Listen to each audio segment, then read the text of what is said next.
بسم الله الرحمن الرحيم. السلام عليكم ورحمة الله وبركاته. نويت التعلم والتعليم والإفادة والاستفادة والتذكر والتذكير النفع والانتفاع والحث على تمسك كتاب الله وسنة رسول الله والدلالة على الهدى والدعاء على الخير. اللهم صل على سيدنا محمد الفاتح لما أغلق والفاتح لما سبق ناصر الحق بالحق الهادي إلى صراطك المستقيم وعلى آله وصحبه حق قدره ومقداره العظيم. سبحانك لا علم لنا إلا ما علمتنا إنك أنت العليم الحكيم. رب اشرح لي صدري ويسر لي أمري واحلل عقدة من لساني يفقهوا قولي.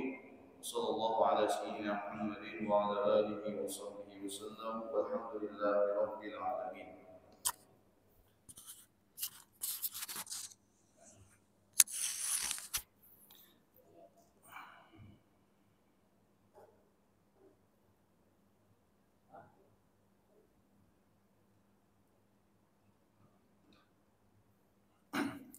Alhamdulillahi Rabbil Alamin. Wabihi nasta'inu ala umuri dunya wad din. Wassalatu wassalamu ala ashrafil anbiya wal mursalin Sayyidina Muhammadin wa ala alihi wa sahbihi ajma'in.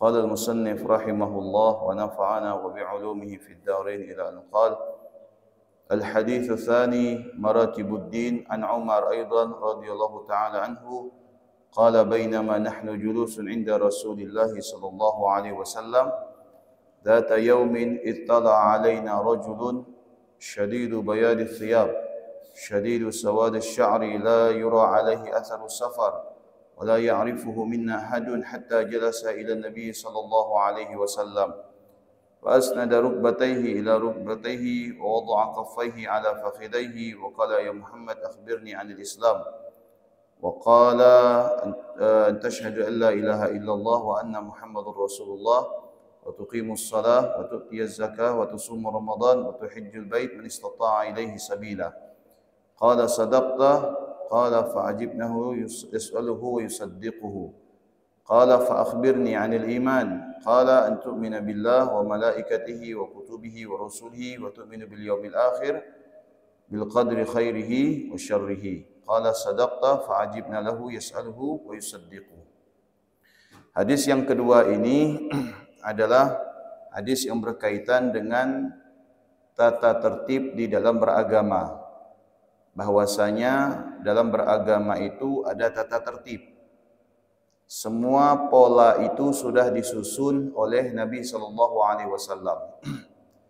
Kita sebagai umatnya tidak boleh mengotak-atik sesuatu yang telah dipola oleh Nabi sallallahu alaihi wasallam, karena andai kata kita mengotak-atik, apalagi kita ini sebagai seseorang yang mengetahui kapasitas diri kita, belum sampai kepada ranah seorang, mohon maaf, barangkali seorang alim, belum sampai ranah seorang mujtahid, apalagi kita ini hanya seorang muqallid yang bertaklid dan bersandar kepada pendapat para ulama, maka kita tidak boleh mengambil kesimpulan sendiri. Semua itu ada polanya. Tidak boleh kita mengambil kesimpulan sendiri, apalagi ilmu yang kita miliki ini masih sangat minim. Sebagai contoh misalkan, ya, saya tidak mau repot-repot Pak Ustadz, simple saja. Begitu masuk waktu solat, saya cukup ingat Allah, sudah solat. Ini tidak bisa, ini fatal. Keyakinan yang semacam ini bisa mengantarkan seseorang itu kepada zindiq, karena dia mencoba untuk melalaikan syariat.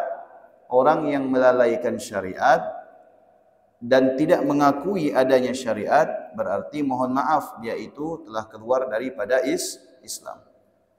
Karena semua aturan yang ada di syariat itu berasal daripada Al-Quran.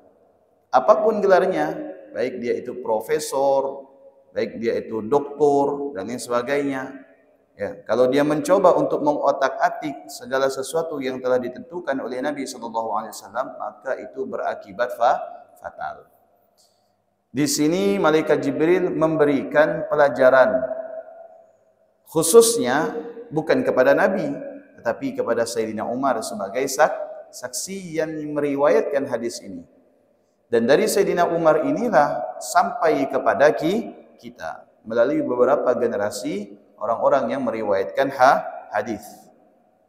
Nah, pertama, bagaimana yang telah saya jelaskan pertemuan sebelumnya, bagaimana seorang malaikat itu datang menyerupai seorang pria. Di sini Sayyidina Umar menceritakan fisik malaikat yang menjadi seorang pria itu, bahwasanya ya, malaikat itu fisiknya, rambutnya hitam pekat, ya, kemudian pakaiannya sangat putih, dan kemudian tidak diketahui dari mana asal-usulnya. Nah, ada salah seorang ulama ahli hadis mengatakan bahwasanya kenapa malaikat menyerupai fisik seperti itu? Karena ingin menunjukkan bahwasanya orang yang bertanya kepada Nabi ini umumnya adalah orang yang tidak mengetahui, alias dia ini seorang murid. Datang kepada Nabi dengan perawakan semacam itu menunjukkan bahwasanya menuntut ilmu itu lebih baik dimulai dari usia muda. Karena dari usia muda itu ketika menuntut ilmu, ya, maka semua ilmu yang didapatkan itu lebih banyak bermanfaat daripada di usia tua. Pengamalannya itu lebih banyak. Mohon maaf, yang tua ini jangan tersinggung ya. Tidak ada kata terlambat dalam hal kebaikan. Tapi setidaknya kenapa dari muda ini kita digalakkan untuk belajar ilmu dan lain sebagainya, mengaji, memperdalam ilmu. Karena dari usia muda, ya, itu mengamalkan ilmu masanya, waktunya lebih banyak daripada kita belajar di usia tua. Dan di usia muda juga bagaimana ilmu itu mudah untuk diserap. Ilmu itu mudah untuk diterima, kemudian untuk mengamalkannya memiliki waktu yang cukup banyak. Sebagaimana yang dikatakan dalam sebuah syair, belajar di waktu kecil bagai mengukir di atas batu. Belajar di usia tua bagai mengukir di atas air. Ditegaskan lagi oleh Nabi, ya, utlubul ilma minal mahdi ilal lahdi, belajarlah kalian. Dari kapan? Dari baligh, bukan. Dari pensiun, bukan. Tapi dari masa kecil, buayan, sampai ke mana? Ke liang lahat. Bukan sampai pensiun. Begitu pensiun tidak usah belajar, tinggal nikmati masa tua. Tidak. Tapi sampai kita itu meninggal, menunjukkan bahwasanya ya, kedudukan menuntut ilmu itu sama halnya kewajibannya dengan ibadah-ibadah yang lain. Kita sholat sejak kapan? Sejak kita ini menginjak usia baligh.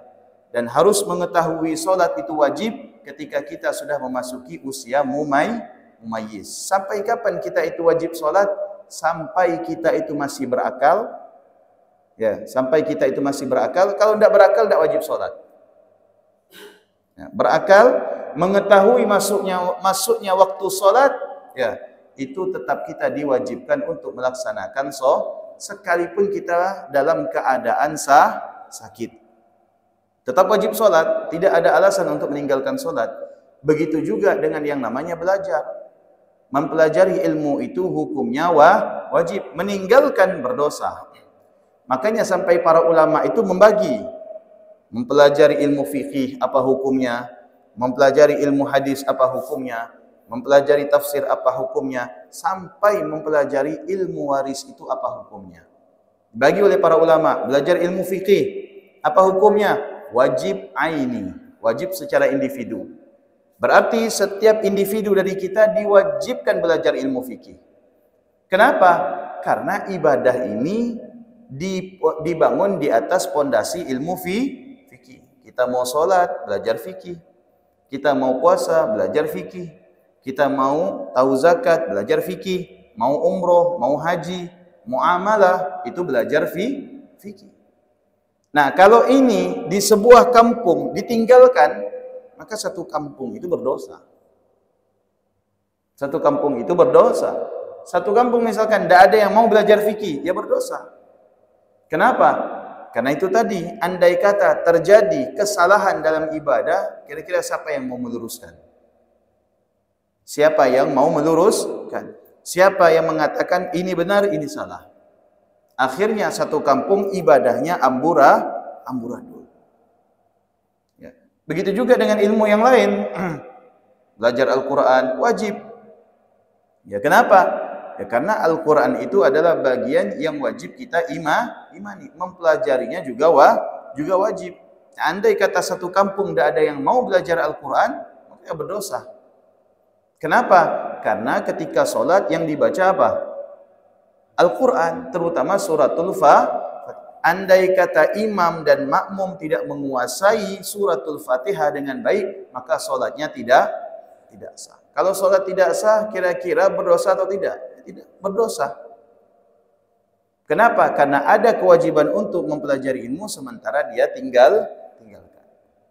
Nah, datangnya malaikat Jibril kepada baginda Nabi kita Muhammad SAW itu adalah dalam rangka bertanya kapasitas seorang murid kepada seorang guru. Sekalipun Jibril mengatakan, ya, apa yang kau jelaskan wahai Muhammad betul. Dan membuat Sayyidina Umar itu heran. Kenapa? Bertanya tapi membenarkan. Biasanya orang bertanya ini ya berbekal pertanyaan karena atas ketidaktahuan. Tapi ketika Rasulullah jawab, ya betul, berarti menunjukkan bahwasanya bertanya sekaligus menyempurnakan jawaban Nabi sallallahu alaihi wasallam. Yang kedua kata para ulama, ya, malaikat Jibril datang kepada Nabi sallallahu alaihi wasallam memposisikan duduknya kemarin yang sudah kita contohkan, bahwasanya menunjukkan ya ilmu itu adalah penting. Ilmu itu adalah penting. Andai kata tidak ada ilmu, maka niscaya, laulal ilma lakana nas kal bahaim. Manusia laksana hewan itu sama. Andai kata tidak ada ilmu, maka manusia dengan hewan itu laksana sama, seakan-akan sama. Kenapa? Karena yang membedakan antara kita dengan mereka itu adalah ilmu. Bagaimana ilmu makan, bagaimana ilmu dalam muamalah, bergaul, bagaimana ilmu dalam berdagang, bagaimana ilmu dalam bekerja, bagaimana ilmu dalam menjalani kehidupan, bagaimana ilmu ketika ibadah, semuanya itu memiliki atau membutuhkan yang namanya ilmu. Andai kata semua yang kita jalani tanpa ilmu, maka niscaya kita ini laksana binatang. Itu kira-kira binatang makan pakai ilmu tidak? Tidak. Binatang ibadah tidak? Tidak. Karena mereka tidak dibekali ilmu. Tapi kita manusia oleh Allah Subhanahu wa taala diwajibkan untuk mempelajari ilmu. Itu yang pertama. Maka sampailah Jibril bertanya kepada baginda Nabi sallallahu alaihi wasallam. Bertanya. Maka kemudian dibuka dengan pertanyaan ma huwal Islam? Apa itu Islam? Nah, ini disebut dengan rukun Islam. Ada berapa rukun Islam, Pak? Ada 5. Yang pertama adalah syahadat. Yang kedua adalah melaksanakan solat, artinya mendirikan solat. Kemudian yang ketiga adalah mengeluarkan zakat.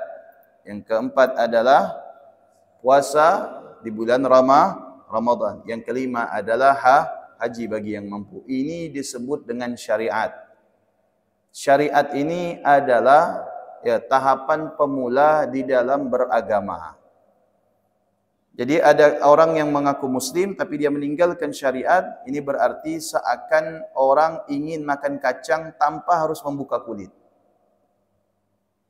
Tidak bisa. Kira-kira bisa tidak? Tidak bisa.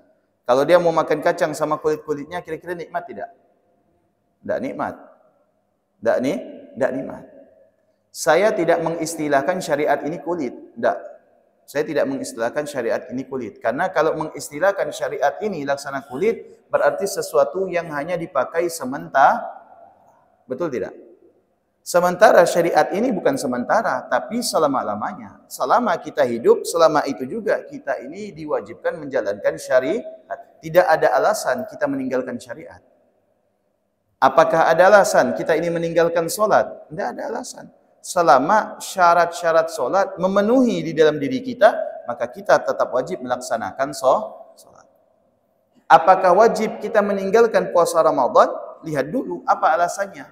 Selama kita ini muslim, baligh dan mampu untuk melaksanakan puasa, bukan sakit, bukan dalam keadaan berpergian, maka kita tetap wajib melaksanakan ibadah puasa. Apakah kita wajib selama kita hidup wajib untuk mengeluarkan zakat? Lihat dulu apakah harta kita mencapai haul dan nisab. Kalau mencapai haul dan nisab, wajib kita keluarkan bagaimanapun keadaan kita, walaupun kita dalam keadaan sakit. Bahkan orang yang sudah meninggal seumur hidupnya tidak membayar zakat, apabila hartanya mencapai haul dan nisab, ahli waris wajib mengeluarkan hartanya guna menggugurkan kewajiban daripada mayit. Andai kata tidak dikeluarkan hartanya, maka dia tetap berdosa karena dia meninggalkan kewajiban. Itu syariat. Ya. Di sini malaikat Jibril bertanya tentang apa itu rukun Islam. Semuanya itu dinamakan syariat. Baik syahadat, baik solat, baik puasa, baik zakat, baik puasa, baik haji, itu dinamakan syariat. Dan syariat ini adalah jalan untuk kita beribadah kepada Allah. Jadi andai kata ada orang mengaku beribadah kepada Allah, meninggalkan kelima-limanya ini, atau meninggalkan salah satu di antara yang lima, padahal dia mampu melaksanakannya, maka orang yang semacam ini, kata para ulama, khususnya Imam Syafi'i mengatakan, dia telah berbuat zindik. Makanya di sini disebut dengan hadis maratibuddin. Ya, kedisiplinan di dalam beragama. Malaikat Jibril bertanya kepada Nabi, mahwal Islam. Setelah dijelaskan oleh Nabi, malaikat Jibril bertanya, mahwal iman. Apa pertanyaan malaikat Jibril? Mahwal akhbirni anil iman. Beritahu kepada saya tentang iman. Kata Rasulullah, yang namanya rukun iman itu adalah engkau beriman kepada Allah, beriman kepada kitab-kitabnya, beriman kepada malaikat, beriman kepada utusan-utusannya, beriman kepada hari akhir, dan beriman kepada qada dan qadar. Kalau kita jelaskan panjang lagi nih Pak, kita simpulkan saja ya. Semuanya ini wajib kita imani. Ada berapa rukun iman? Ada 6. Iman kepada Allah, iman kepada kitab-kitabnya, iman kepada malaikat, iman kepada Rasul utusannya, iman kepada hari akhir, iman kepada qada dan apakah boleh mengimani sebagian kemudian tidak mengimani sebagian? Tidak boleh. Ini andai kata saya beriman kepada Allah tapi tidak beriman kepada Rasul utusan, berarti Anda bukan muslim. Atau barangkali saya beriman kepada Allah dan saya beriman kepada utusan-utusan Allah, tapi saya tidak mengakui utusan Allah yang terakhir itu adalah baginda Nabi Muhammad, karena setelah Nabi ada lagi utusan misalkan, berarti keluar dari iman. Paham? Ngerti ya? Semua sudah diatur, tidak boleh ditambahi, tidak boleh dikurangi. Ini rukun iman. Saya beriman kepada Allah, beriman kepada Rasul, beriman kepada kitab-kitabnya, tapi saya tidak beriman kepada para malaikat, karena tidak nampak Ustaz. Berarti keimanan Anda gugur. Karena perintah Allah untuk mengimani malaikat ada dalam Al-Qur'an. Amanar rasulu bima unzila ilaihi min rabbih wal mu'minun kullun amana billah wa wa rusulihi la nufarriqu baina aydihim. Tidak boleh kita iman kepada Allah, iman kepada Rasul, tidak mau iman kepada kitab-kitabnya, tidak boleh. Iman kepada Allah, iman kepada Rasul, iman kepada kitab-kitabnya, tidak beriman kepada malaikat, tidak boleh. Makanya bab iman ini ada 2. Ada yang bisa kita saksikan keberadaannya, walaupun toh keberadaannya sudah tidak ada. Ada yang kita tidak saksikan keberadaannya, tapi itu nyata. Pertama, kita saksikan keberadaannya walaupun pada akhirnya itu tidak ada, adalah baginda Nabi SAW. Ada tidak Nabi? Nabi sudah tidak ada, sudah meninggal. Tapi wajib tidak kita imani? Wajib kita imani. Apa buktinya? Loh, ajaran yang sampai kepada kita, agama yang sampai kepada kita, ini siapa yang membawa? Nah, Nabi sallallahu alaihi wasallam. Ya, Al-Qur'an yang sampai kepada kita, siapa yang membawa? Nabi. Allah tidak menurunkan Al-Qur'an kecuali melalui dari malaikat yang diberikan kepada para rasul. Kemudian apa? Hadis Nabi sallallahu alaihi wasallam. Kemudian siapa? Para sahabat yang walaupun sudah meninggal tapi meninggalkan jejak. Ahli bait Nabi sallallahu alaihi wasallam, keluarga Nabi. Ini bukti bahwasanya Allah pernah mengutus seorang utusan. Apa buktinya? Ini sampai kepada kita ajaran. Padahal antara kita dengan Nabi Muhammad itu terpaut jauh tidak waktunya? Jauh 14 abad. Antara kita dengan Nabi Muhammad jaraknya jauh tidak? Jauh. Kalau pakai pesawat 9 jam. Berapa banyak pulau yang harus kita lewati, berapa banyak negara yang harus kita lewati. Dan ini bukti bahwasanya Allah pernah mengutus para nabi atau para rasul. Kemudian iman kepada para malaikat ini bagaimana harus kita rasakan? Ya, memang keimanan kita kepada malaikat ini adalah perkara ghaibiyat. Apa itu perkara ghaibiyat? Perkara ghaib yang memang Allah tidak tampakkan sekarang, namun suatu saat Allah akan tampakkan. Memerlukan fase untuk membuktikan perkara gaib ini. Membutuhkan fase. Fase apa yang harus kita lewati sehingga kita bisa mengetahui malaikat? Ya meninggal. Kita harus mati dulu. Begitu kita mati, dikubur, selesai dikubur, pentakziah pulang, di situ kita akan bertemu malaikat. Di situ kita akan bertemu malaikat. Sebagaimana yang dibacakan ketika talqin, fa idza ja'aka al-malakani al-muwakkalani, apabila datang kepadamu wahai hamba Allah dua malaikat yang akan bertanya, mar rabbuka wa man nabiyyuka wa ma qiblatuka wa ma kitabuka wa ma ikhwanuka. Ditanya oleh malaikat. Di situ kita akan bertemu malaikat. Kenapa? Karena di dunia Allah tidak mengizinkan kita untuk melihat malaikat itu secara nyata. Tapi apakah di dunia ini kita bisa merasakan bagaimana malaikat? Bisa. Apa yang kita rasakan? Salah satunya bagaimana turunnya hujan. Itu melalui malaikat. Bagaimana mengatur antara hidup dengan mati. Itu melalui malaikat. Itu sudah bukti bahwasanya manusia meninggal itu bukan dengan sendirinya. Itu bukan dengan sendirinya. Ini berbeda dengan handphone. Kalau handphone rusak bisa diperbaiki. Kalau manusia meninggal, apakah bisa dihidupkan kembali? Tidak akan bisa, kecuali mukjizat yang dilakukan oleh para nabi dan para rasul. Jelas ya, Pak ya? Kemudian beriman kepada para rasul sudah, beriman kepada kitab-kitab Allah sudah.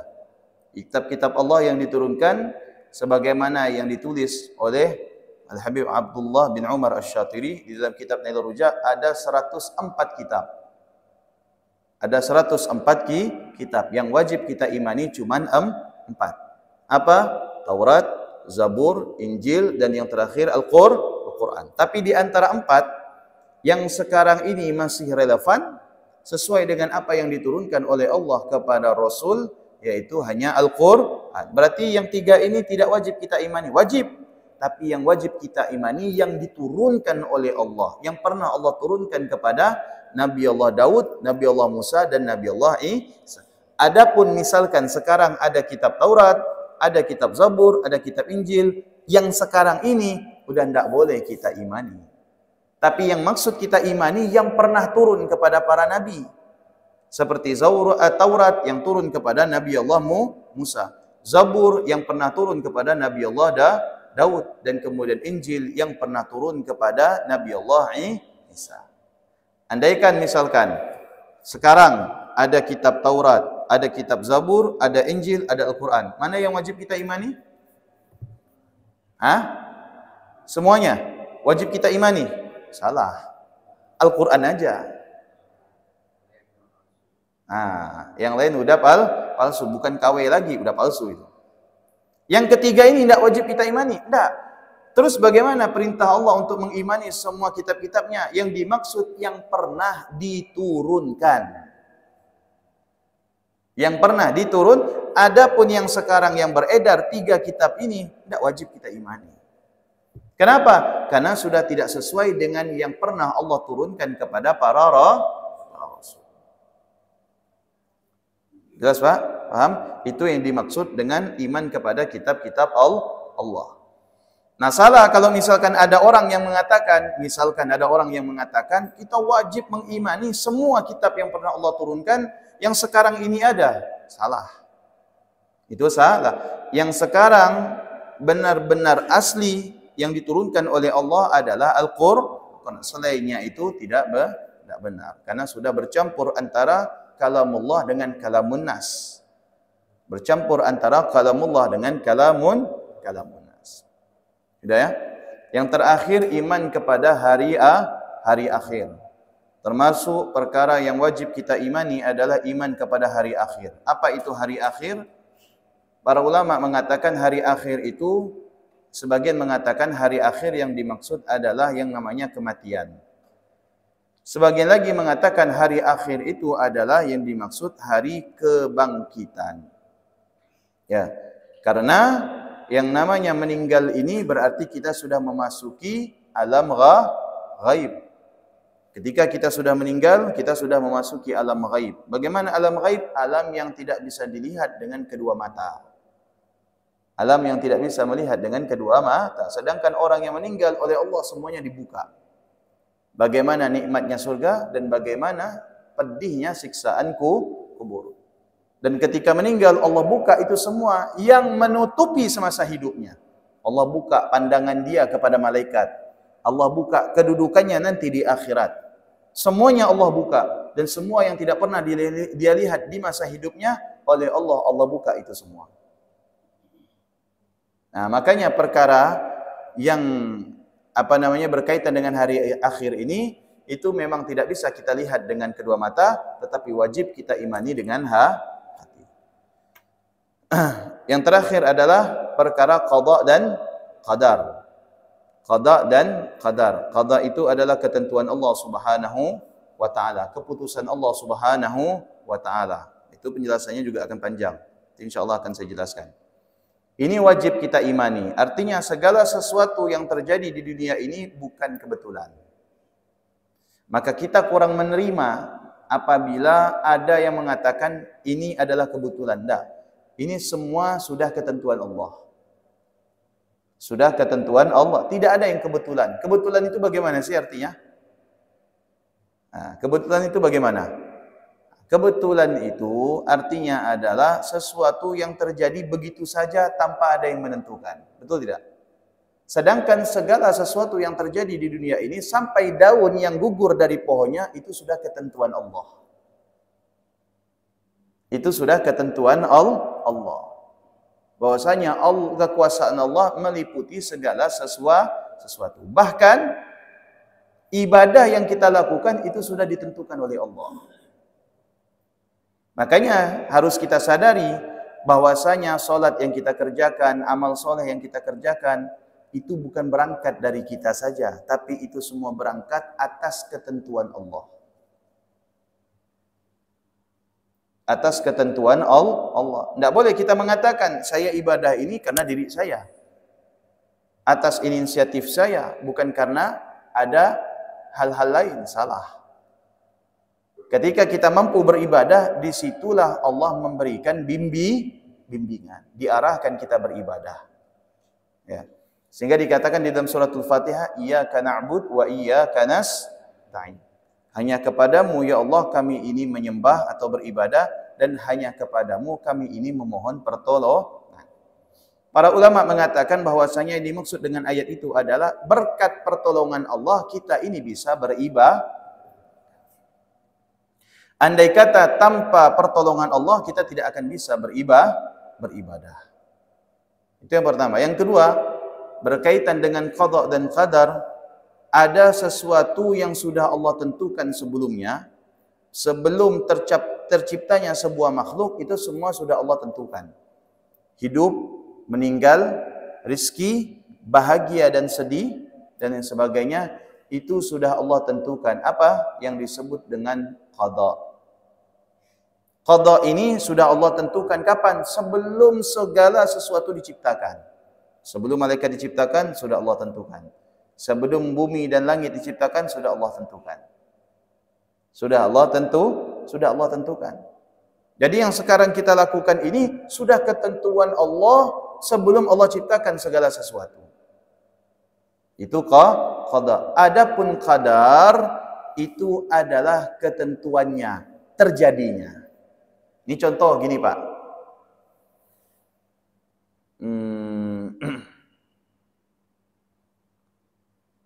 Contohnya seperti ini. Oke. Sebelum semua diciptakan, sudah dituliskan. Misalkan, Sobirin lahir tanggal 7 Desember 1985. Itu sudah Allah tentukan. Kapan? Sebelum Allah ciptakan segala-galanya. Sudah? Begitu Allah ciptakan bumi, Allah ciptakan khalifah di dalamnya, penduduk, kemudian berketurunan, sampai pada tanggal 7 Desember 1985, lahirlah saya. Itu namanya qadar. Paham tak, Pak? Itu namanya qadar. Yang terkadang qada dan qadar ini, kita ada sebagian di antara kita yang masih belum bisa membedakan. Sehingga qada dan qadar ini diartikan satu, ketentuan Allah. Padahal beda. Qada, ya, ketentuan Allah, qadar ini terjadinya dari ketentuan Allah. Realita daripada ketentuan Allah. Betul enggak kalimat saya ini? Realitanya itu qadar. Qada itu sudah Allah tentukan. Kapan saya lahir? 7 Desember 1985. Itu qada. Sebelum Allah ciptakan bumi dan seisinya, sebelum Allah ciptakan malaikat, sebelum Allah ciptakan apapun, Allah sudah tentukan yang hidup kapan dan yang meninggal kapan. Rizkinya banyak, rizkinya kapan dan kapan dicabut rizkinya. Kapan dia itu bahagia, kapan dia itu sedih. Kapan realitanya? Realitanya ketika saya lahir 7 Desember, di situ semua yang Allah telah tentukan, qadanya itu akan berlaku. Akan berlaku. Kira-kira paham? Jelas, Pak, ya? Nah, paham. Tetapi ada orang yang tidak mempercayai qada dan qadar. Bagi dia, yang dia lakukan sekarang ini bukan ketentuan Allah, tapi ketentuan dirinya. Dia ibadah, itu bukan ketentuan Allah, tapi ketentuan saya nih. Saya beribadah kehendak saya, bukan kehendak Allah. Ada orang maksiat, ketentuan Allah, bukan ketentuan saya, katanya. Karena yang menggerakkan saya ini Allah. Ini dibalik. Begitu sesuatu yang menguntungkan, dia bilang kehendak dirinya. Begitu sesuatu yang merugikan, maksiat, dia bilang itu ketentuan Allah. Kira-kira orang yang semacam ini adil enggak? Parah ini. Parah. Sesuatu yang menguntungkan dirinya, dia bilang apa? Ini inisiatif saya. Kehendak saya, nih, saya mau minum. Ini kehendak saya, bukan kehendak Allah. Akhirnya diprotes oleh para ulama. Kira-kira yang memberikan kita kekuatan, kuasa kita untuk bergerak, menggerakkan tangan kita, mengambil air minum ini siapa? Allah. Karena asal usulnya yang menciptakan kita ini Allah. Wallahu khalaqakum wa ma taf'alun. Dan Allah yang menciptakan kalian dan menciptakan apa yang kalian kerjakan. Itu Allah. Kita bisa ke masjid, Allah yang menggerakkan. Kita bisa berinfak, Allah yang menggerakkan. Kita semua bisa beramal soleh, Allah yang menggerakkan. Tapi giliran maksiat ini bagaimana, Ustaz? Karena dalilnya wallahu khalaqakum wa ma taf'alun. Allah yang menciptakan kalian dan menciptakan segala sesuatu yang kalian kerjakan. Makanya ada yang namanya tauhid af'al. Ada yang namanya tauhid artinya menjadikan segala sesuatu yang terjadi, yang dikerjakan itu kembali kepada Allah. Itu namanya tauhid af'al. Nanti kita jelaskan apa itu tauhid af'al. Sudah? Apa yang terjadi? Tabrakan, musibah, orang senang, orang bahagia, orang sedih. Itu namanya tauhid af'al. Realita. Kejadiannya semacam ini. Bagaimana? Kita kembalikan kepada Allah. Karena tidak ada yang terjadi di atas dunia ini kecuali atas ketentuan Allah. Ini tauhid af'al. Tauhid af'al ini diperdalami oleh orang-orang ahli hakikat. Yang kalau mereka ini dapat musibah, mereka tuh tenang. Nah, biasanya umumnya manusia kalau dapat musibah, rusak, ya kan? Wah, begini, meronta dia. Berarti dia belum bertauhid af'al. Tapi kalau orang yang bertauhid af'al, dapat musibah, dia tenang. Apa yang dia tenang dapat musibah? Ya, sudah Allah tentukan. Karena semua ini titipan. Allah titip, dan titipan itu akan diambil kembali. Dia pasrah. Ini orang sudah tauhid af'al. Menyerahkan segala sesuatu kepada Allah dan dia siap. Tapi kalau ada orang yang diambil kenikmatannya oleh Allah, dia tidak terima, walaupun dia tidak protes langsung kepada Allah, tapi sifatnya, sikapnya, reaksinya menunjukkan seakan dia tidak terima atas ketentuan Allah, berarti dia belum bertauhid af'al. Jelas, Pak? Qada dan qadar ini mengajarkan kepada kita bahwasanya kita harus menyadari segala sesuatu yang berlaku di dalam diri kita ini sudah ketentuan Allah. Lalu bagaimana ada orang yang tidak mengimani qada dan qadar dan dia mengatakan usahanya murni dari dirinya bukan karena takdir Allah, dan kemudian andai pun ada orang yang tergelincir dalam kemaksiatan itu juga takdir Allah. Nah, yang semacam ini perlu kita luruskan. Apabila ada orang yang semacam ini berarti dia berfaham qadariyah. Qadariyah orang yang menolak qada dan qadar. Qadariyah ini sudah ada di masa para tabi'in. Di masanya Imam Hasan Al-Basri. Itu qadariyah ada. Bahkan salah satu pembesar qadariyah adalah muridnya Imam Hasan Al-Basri. Saya lupa namanya. Kita buka itu. Ya, orang yang pertama kali membawa ajaran qadariyah. Itu dari Basrah, Irak. Itu menolak qada dan disebut dengan qadariyah. Bukan qadariyah. Qadariyah itu tarekat yang nisbatnya kepada Syekh Abdul Qadir Jailani. Qadariyah. Tapi ini qadariyah. Kalau yang tarekat qadiriyah. Qadiriyah itu tarekat nisbatnya kepada Syekh Abdul Qadir Jailani. Tapi orang yang menolak qada dan qadar disebut qadariyah. Jelas ya? Qadariyah. Kemudian bagaimana orang yang bermaksiat? Dan itu juga berarti Allah yang menggerakkan. Oh enggak. Ada lagi dalil yang untuk menolak itu. Apa kata Allah Subhanahu wa taala? Faman jaa'a bis-sayyi'ati famin nafsik. Barang siapa yang melaksanakan, mengerjakan kejelekan, sesungguhnya itu dari diri mereka masing-masing. Kenapa yang disalahkan diri kita masing-masing? Nah, iya, karena Allah sudah menganugerahkan kepada kita akal. Allah sudah menganugerahkan kita kepada akal. Ketika akal yang Allah anugerahkan ini tidak mampu untuk memilih yang baik, justru melakukan yang buruk, berarti kita sudah mengkhianati apa yang telah Allah titipkan. Saya kasih contoh. Ini ada air putih, ini ada racun. Kira-kira apa yang akan saya pilih? Pasti air putih. Kalau saya pilih racun, berarti saya merugikan diri sendiri.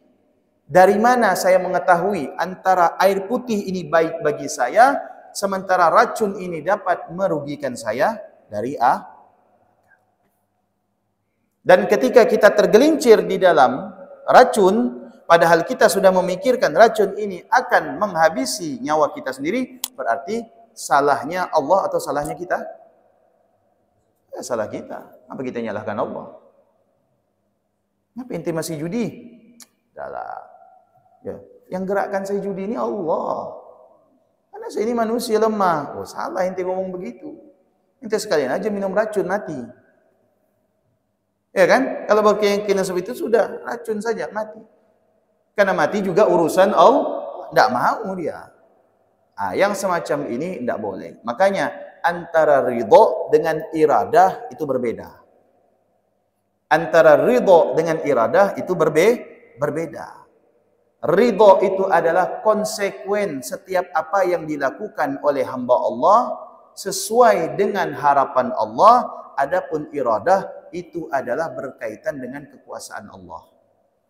Manusia asalnya dari apa? Setetes sperma. Kemudian berubah menjadi segumpal darah. Kemudian berubah menjadi segumpal daging. Baru kemudian menjadi sebuah janin. Ini iradah. Proses ini iradah Allah. Sudah? Ketika manusia ini menjadi manusia, yang kecil tadi berubah menjadi manusia, dan manusia ini melakukan ketaatan, Allah berikan surga, berarti Allah Dan ketika manusia ini yang berasal dari setetes sperma menjadi manusia dan melakukan kemaksiatan, Allah berikan hukuman, berarti ini keridhaan Allah. Allah ridho dia mendapatkan hukuman karena dia melanggar aturan Allah. Allah ridho dia mendapatkan kebahagiaan, berarti dia melakukan apa yang Allah ridho. Kira-kira jelas, Pak? Allahu a'lam bissawab. Ada yang mau ditanyakan? Waalaikumsalam warahmatullahi wabarakatuh.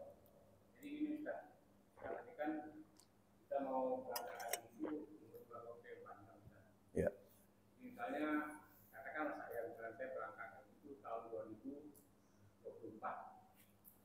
Nah, pada saat saya berdoa karena ini, ya Allah, hamba mau berdoa ya Allah atas keberangkatan hamba untuk bencana ya. Itu baru direncanakan itu Ustaz. Rencananya dibuat oleh manusia kan. Tapi ini bukan belum bisa dianggap ketentuan dari Allah. Menurut saya. Ya. Apakah boleh kita minta Indonesia? Oke. Assalamualaikum warahmatullahi wabarakatuh. Ini ada sebuah istilah manusia merencanakan, terus Allah yang menentukan. Ya. Idza arada Allahu an syai'an ay yaqula lahu kun fayakun. Jadi begini, Pak. Berharap keridhaan Allah itu sangat penting. Karena tidak semua yang terjadi atau berlaku kepada kita, tidak semua itu diridhoi oleh Allah. Mintalah ridha Allah, maka kita pasti di balik keridhaan itu mendapatkan kebahagiaan. Nah, ketika kita minta ridha kepada Allah, walaupun kita belum melakukan, ya, berarti menunjukkan kita memiliki tekad yang kuat untuk melakukan sesuatu yang bisa menghasilkan ridha Allah. Sebenarnya ini sudah masuk kepada bab niat, hadis pertama. Nah, bagaimana seorang manusia ketika di akhirat diceritakan oleh Nabi, mereka mendapatkan amal yang tak mereka lakukan di dunia. Ya, kaget dia tiba-tiba catatan amalnya penuh dengan amal soleh. Padahal dia tidak pernah lakukan.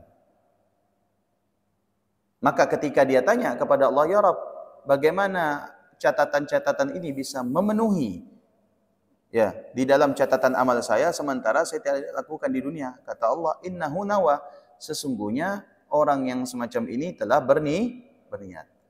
Nah, ridho ini adalah salah satu bentuk keinginan kita. Tentu keinginan ini diawali dengan niat. Nah, makanya kita dianjurkan untuk membaca doa, Allahumma inna nas'aluka ridhaka wal jannah wa na'udzubika min sakhatika wan nar. Artinya kami memohon kepada Allah, kepadamu ya Allah, keridhoanmu, dan kemudian baru mendapatkan surga. Karena kalau sudah Allah ridho, pasti Allah berikan surga. Wa na'udzubika min sakhatika wan nar, dan kami berlindung kepadamu ya Allah dari amarahmu dan dari azabmu yang sangat pedih, yaitu neraka. Nah, makanya ada salah seorang ulama ahli tafsir, Syekh Mutawalli Asy-Sya'rawi, menasihatkan kita apa? Mintalah sesuatu yang Allah ridhoi. Karena ketika Allah memberikan sesuatu yang Allah ridhoi, itu pasti di dalamnya ada kebaikan. Tapi jangan minta sesuatu yang tidak ada keridhaan Allah di dalamnya. Karena walaupun covernya itu baik, tapi di dalamnya tidak ada keridhaan Allah, itu akan menjadikan kita itu sengsara. Jelas, Pak ya?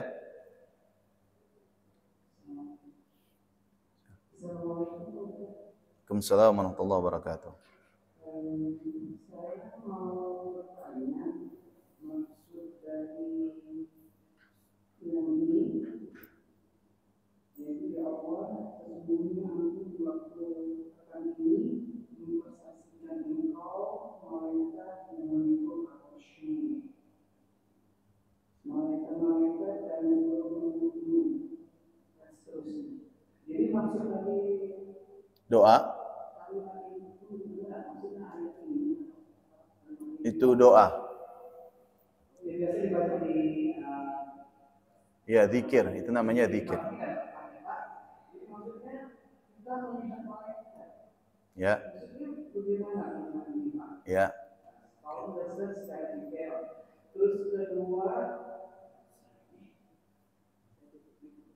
masalah ini Pak, masalah murtad. Murtad. Ya. Karena di dalam beberapa hari ini saya dengar dari teman-teman sendiri, saya juga mengatakan bahwa kalau orang sudah murtad, dia masih bisa balik lagi ke dalam Islam. Ya. Saya bilang setahu saya nggak boleh. Jangankan kita meninggalkan Islam, untuk sholat aja kita tinggalkan itu hukumannya berat sekali. Ya. Jadi saya ingin apakah memang begitu? Kalau sudah murtad, kita masih bisa balik lagi ke Islam. Oke. Waalaikumsalam warahmatullahi wabarakatuh. Yang pertama itu adalah zikir yang dianjurkan oleh Nabi dibaca di waktu pagi hari. Seperti ini redaksinya. Allahumma inni ushiduka hamalata arsyik wa malaikataka wa jami'a khalqik annaka antallah la ilaha illa anta wahdaka la syarika lak wa ashhadu anna Muhammadan abduka wa rasuluh.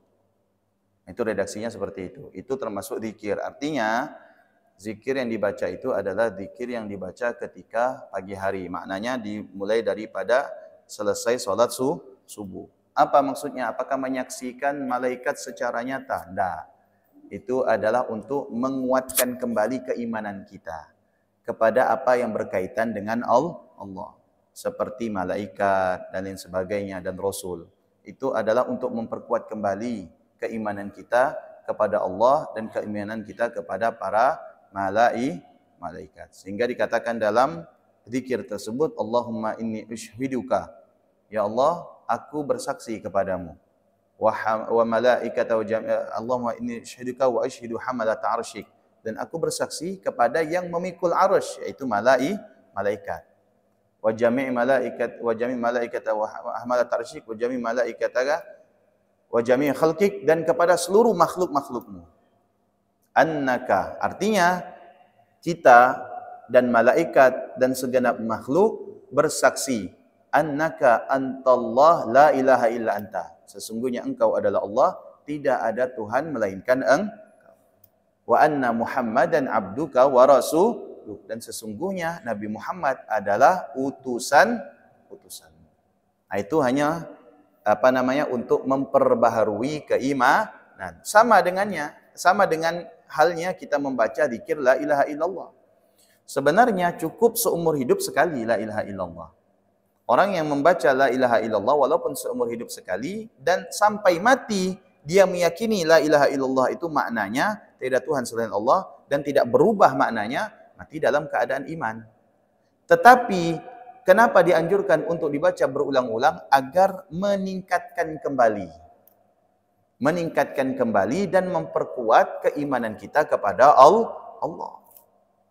Cukup sekali Pak Ustaz? Nah, sebenarnya cukup sekali, tapi untuk mempertebal maka diulangi. Supaya apa? Supaya iman kita itu semakin naik, semakin tebal. Jelas Bu ya? Yang kedua, ya masalah murtad, haram hukumnya, dosa. Ada orang yang beranggapan, misalkan, kalau dia keluar dari Islam, dia mau kembali lagi ke Islam. Misalkan, ini besok saya mau keluar dulu dari Islam, saya mau murtad. Nah, nanti lusanya saya masuk Islam, itu udah dosa. Niat murtad itu sudah dosa. Walaupun besok dia belum murtad. Paham enggak? Kira-kira paham enggak? Ini contoh, ada orang sekarang ini Muslim. Dia Muslim. Besok dia bilang, saya mau murtad. Besok saya mau murtad. Nanti lusanya saya masuk Islam lagi, katanya. Niat yang semacam itu udah dosa dia. Niat yang semacam itu sudah jangankan niat itu, niat mau meninggalkan sholat saja udah dosa. Nanti masuk zuhur, udahlah, saya tidak mau sholat lah, nanti lah sholatnya. Ya, asar aja saya sholat, zuhur saya tidak mau. Dia udah dosa. Karena ada niat untuk meninggalkan kewajiban. Berbeda kalau misalkan dia mau maksiat. Nanti malam saya mau booking perempuan. Belum dosa. Tapi ketika dia booking, melakukan, baru dihitung dosa. Tapi kalau dia sudah mencoba berniat untuk meninggalkan kewajiban, dia sudah dihitung dosa. Apalagi ini meninggalkan secara total agama Allah alias murtad. Itu sudah dosa dia. Nah, kemudian kalau dia murtad, dia kembali lagi ke Islam bisa? Bisa. Tapi selama masa dia murtad, dia harus mengganti semua yang dia tinggalkan. Sholatnya, puasanya, bahkan zakatnya harus dia ganti. Selama dia itu murtad. Berapa lama dia murtad? Misalkan dia murtad selama 1 tahun. Wajib dia mengganti semua sholatnya. Selama 1 tahun kalau dia dapat Ramadan, wajib dia mengganti puasanya selama sebulan. Selama 1 tahun hartanya mencapai haul dan nisab, wajib dia mengeluarkan zakatnya. Nah, itu hukuman buat orang murtad. Jelas Bu ya? Silakan Bu. Waalaikumsalam warahmatullahi wabarakatuh. Ceritanya adik saya ini Meninggal. sebelum meninggal kan dia sakit selama 7 hari. Ya. Jadi dia kan meninggalkan sholat. Ya. Terus waktu dia meninggal itu dibilang sama anaknya, sholat itu diganti dengan uang untuk mengganti sholat. Sedekah ya. Sedekah itu mengganti sholat dia. Gimana? Tidak bisa. Sholat harus diganti dengan sholat. Sebenarnya ya, orang yang sudah meninggal, sholatnya itu tidak bisa diganti. Sholatnya itu tidak bisa diganti. Tetap dia bertanggung jawab terhadap sholat yang dia tinggalkan. Hanya ada saja di sini para ulama ya tidak mengatakan bahwasanya sholatnya dapat diganti oleh ahli waris. Tetapi ketika ahli waris mengetahui, misalkan salah satu keluarganya selama sakit meninggalkan sholat, nah, maka si ahli waris harus ada upaya supaya yang meninggal ini diringankan siksaannya oleh Allah. Dengan apa? Dengan bersedekah. Karena selama dia sakit, dia meninggalkan sholat, walaupun maaf dia tidak bisa wudu, tidak bisa tayamum, tetap wajib sholat. Sadar enggak? Lah sadar enggak wajib sholat. Nah itu. Kalau sadar, selama dia tidak sadar, dia tidak wajib sholat. Tapi kalau misalkan dia sadar, ya kenapa syarat sholat itu akil? Akil itu berakal itu sadar. Nah, akil itu berakal itu sadar. Makanya ketika ada orang pingsan, gila, wudunya batal. Kenapa? Karena dia tidak sadar.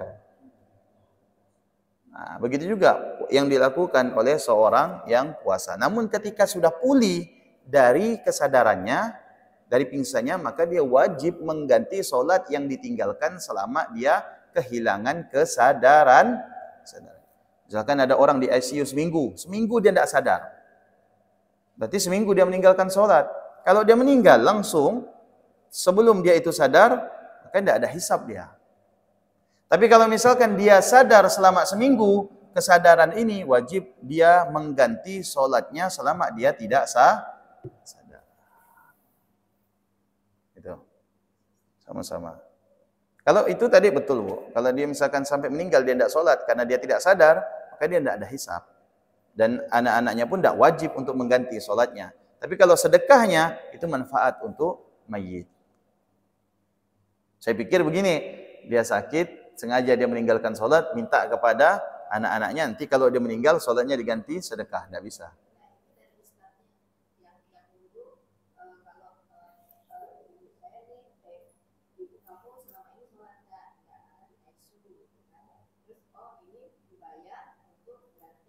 Oh enggak.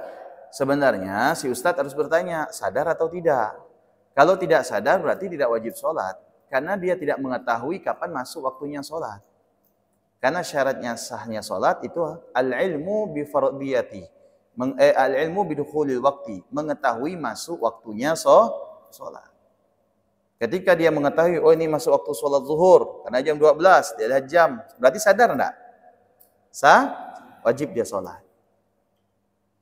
Nah, tapi kalau misalkan dia tidak sadar, apa yang terjadi, tidak bisa mendengar apapun, kehilangan kesadaran, tidak wajib dia sholat. Karena kesadaran ini tuntutan untuk melakukan ibadah. Bagaimana ibadah mau dianggap sah, sedangkan dia tidak sadar. Baik tidak sadarannya karena matanya tertutup, atau ketidaksadarannya matanya melek, seperti orang gila. Kenapa orang gila tidak wajib sholat, tidak wajib puasa? Karena dia tidak sadar. Yang dia lakukan itu dia tidak tahu, betul tidak? Orang gila tahu tidak apa yang dia lakukan? Dia tidak tahu. Karena dia tidak sadar. Paham ya? Tapi ada orang yang mengaku sadar, tapi dia tidak mau sholat. Ada tidak? Ada. Banyak itu. Berarti lebih gila daripada orang gila. Iya. Andai kata orang gila diberikan kesadaran oleh Allah, niscaya dia sholat. Tapi ada orang yang sadar, namun dia tidak menyadari akan kesadaran.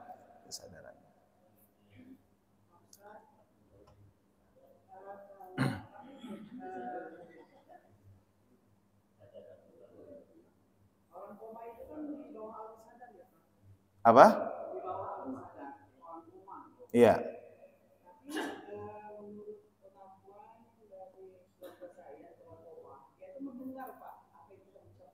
Ya. Otomatis, kita yang dekat ini bisa mengingatkan dia untuk sholat gitu. Bisa. Kalau memang mampu. Nah begini, maksudnya begini. Kalaupun ada orang di bawah kesadaran dan dia mampu mendengar, misalkan dia mendengar azan. Ini azan. Terus dia tanya sama perawat, jam berapa nih perawat? Jam 12, berarti azan zuhur. Berarti dia wajib sholat. Tidak bisa wudhu, Pak Ustaz. Tidak usah wudhu. Tayamum, tidak usah tayamum. Masih pakai pempes, selang. Tidak usah ganti. Sholatlah seperti keadaan tersebut. Paham? Tidak perlu ngadap kiblat, tidak perlu berdiri. Ya, pakai isyarat. Makanya ada sholat pakai tahapan. Yang semacam ini isyaratnya apa? Isyaratnya dengan jelas? Nanti kalau misalkan dia sudah pulih, dia wajib mengganti sholat yang dia kerjakan dalam keadaan kritis. Kenapa? Karena sholatnya tidak pakai wudu. Sholatnya masih dalam kategori pakaiannya atau tubuhnya itu najis atau hadas. Nah, gitu. Makanya tetap wajib sholat. Tapi kalau misalkan dia itu udah tidak sadar sama sekali, dia tidak wajib sholat ya. Tapi begitu dia sadar, dia wajib mengganti sholat yang dia tinggalkan selama masa ketidaksadaran. Ada orang gila, sadar, misalkan ada orang waras, hari ini dia waras, jam 12 gila, sampai maghrib dia waras. Ketika dia waras, wajib mengganti zuhur dan asarnya. Karena ketika jam 12 sampai maghrib, ada 2 waktu sholat yang dia tinggalkan karena dia tidak sadar. Atau misalkan, ada orang mau sholat zuhur, datang ke masjid jatuh, pingsan, bawa ke rumah sakit. Maghrib, dia sadar. Kemudian melewati berapa waktu sholat? Berapa waktu sholat? 2. Zuhur dan asar. Apakah lepas? Enggak, wajib dia ganti. Wajib dia ganti. Begitu dia sadar, oh ya, tadi saya enggak sholat zuhur, enggak sholat asar, wajib dia ganti. Bebas. Mengqadha sholat itu waktunya bebas. Sekalipun waktu-waktu yang diharamkan untuk sholat. Bebas. Kalau qadha bebas. Sama. Enggak berkurang. Itu karena berpergian. Itu karena berpergian.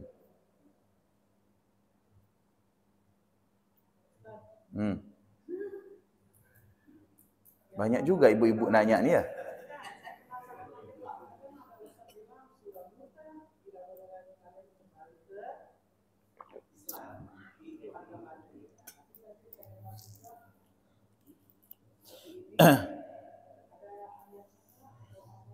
Begini Bu, orang yang sudah murtad, kemudian dia kembali kepada Muslim, boleh. Tidak masalah, cuman ketika dia murtad, dia harus mengetahui konsekuennya. Karena tidak ada yang melarang orang yang murtad kembali ke Islam itu tidak boleh dilarang. Tidak boleh dilarang. Ini andai kata ada orang Muslim, ya, kemudian dia meninggalkan Islam, dia menyatakan dia keluar dari Islam. Setelah itu dia mengucapkan la ilaha illallah Muhammadur Rasulullah. Dia udah Muslim. Walaupun setelah itu dia tidak sholat selama-lamanya. Ya, karena ukuran kita la ilaha illallah. Nanti ada di hadis ini dijelaskan. Tidak halal darah di antara kalian selama dia itu mengucapkan la ilaha illallah. Darahnya, hartanya itu tidak halal. Artinya tidak boleh kita tumpahkan darahnya, hartanya tidak boleh kita ambil selagi dia itu mengucap la ilaha illallah. Tidak boleh. Makanya untuk mengeluarkan orang dari zona la ilaha illallah itu berat, sulit. Jangan karena berbeda pandangan politik, jangan karena berbeda madhab, jangan karena kita berbeda pendapat, lalu dengan mudah kita mengeluarkan seseorang itu dari iman. Tidak boleh, itu tidak boleh. Paham Bu ya? Jelas ya? Wallahu a'lam bishawab. Tetap husnuzon aja. Husnuzon aja, itu dah. Perkara keimanannya itu urusan Allah.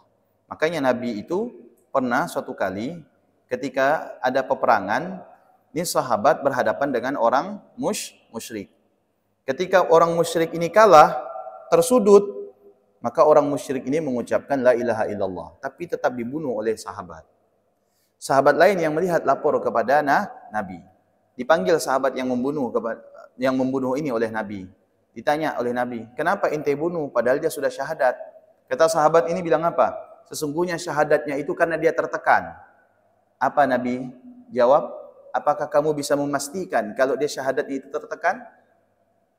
Nabi bilang, apakah kamu bisa memastikan hatinya kalau dia syahadat itu tertekan? Terus apa Nabi bilang? Saya berlepas diri dari tindakan Anda nanti di hari kiamat. Artinya ini sahabat akan mempertanggungjawabkan tindakannya di hadapan Allah. Nah, apalagi yang tidak tertekan mengucapkan syahadat, lalu kita bilang dia itu murtad, tidak boleh. Paham ya? Wallahu a'lam bishawab. Mudah-mudahan bermanfaat. Assalamualaikum.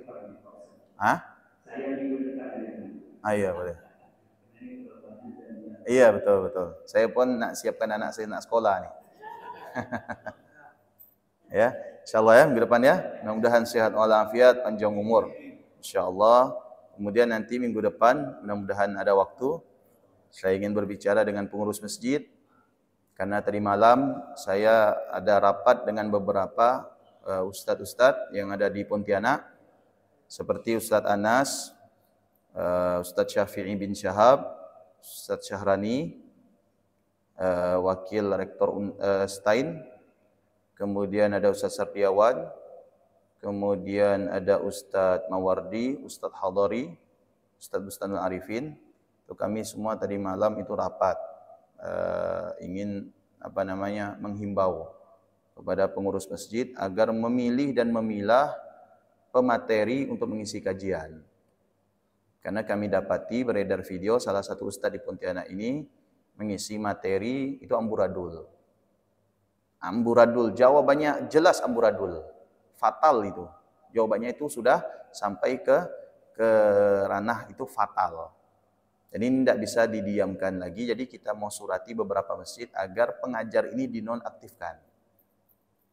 Nah, karena mohon maaf, saya sudah berusaha memberikan peringatan kepada beberapa masjid. Kebetulan ya saya ngajar dan orang ini juga ngajar di masjid itu. Saya sudah ingatkan pengurus masjid, Pak, ini jangan dikasih ngajar. Ini dia tidak tahu dalil.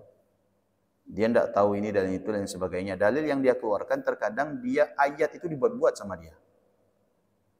Yang bukan hadis dibilang hadis. Ini fatal, Pak, saya bilang. Lalu pengurus masjid itu bilang apa? Selama ini yang kami dengar tidak ada yang salah Pak Ustadz. Terus saya bilang, Pak, untuk menguji seseorang itu lulus S1 itu harus dosen. Betul enggak? Itu harus dosen, bukan marbot. Saya bilang. Bukan sapamnya universitas, tapi dosen. Dan dosennya itu bukan S1. Betul enggak? S1 nguji S1 itu enggak ada. Minimal yang menguji adalah S3. Nah, yang tahu letak kesalahannya itu bukan Bapak. Maaf, bukan kami mojokkan Bapak, enggak. Yang mengetahui letak kesalahannya adalah orang yang pengetahuannya lebih tinggi dari dia. Ini semua videonya sudah saya simpan. Saya bilang ini buktinya ada, Pak. Tapi masih aja diberi kesempatan untuk ngajar. Sampai dia itu mengeluarkan fatwa itu yang kacau. Masalah kurban. Bayangkan Pak, orang kurban, yang punya kurban harus nyembelih dulu. Sekali sembelih. Setelahnya diberikan kepada panitia atau tukang jagal untuk melanjutkan sembelihannya. Fatal nggak kira-kira nih? Yang kedua, ya, dia bilang bacaan untuk menyembelih itu sebagaimana sabda Nabi. Hadza anni wa hadza an ummati. Itu doa sembelih, padahal bukan. Hadza anni wa amman lam tudahhi min ummati. Itu doa menyembelih katanya, dibaca. Yang punya kurban, hukum menyembelih itu sunnah muakkadah. Yang panitia atau tukang jagal menyembelih hukumnya fardu kifayah. Bingung kan? Nah, ini ada ustaz yang macam ini. Mudah, ustaznya mudah. Ya. Nah, jadi nanti kalau sudah keluar suratnya, nanti salah satu masjid yang saya beri ini, karena tempat saya ngajar di sini. Ya. Sudah ya? Ya, terima kasih. Mudah-mudahan bermanfaat. Hah? Ya boleh, saya kasih tahu namanya. Namanya Muhammad Alwi. Iya, ada makanya. Dia biasanya memang tidak ada, tapi nanti dia minta itu ke masjid. Dia memang beberapa masjid itu tidak meminta dia ngajar, tapi dia minta ngajar.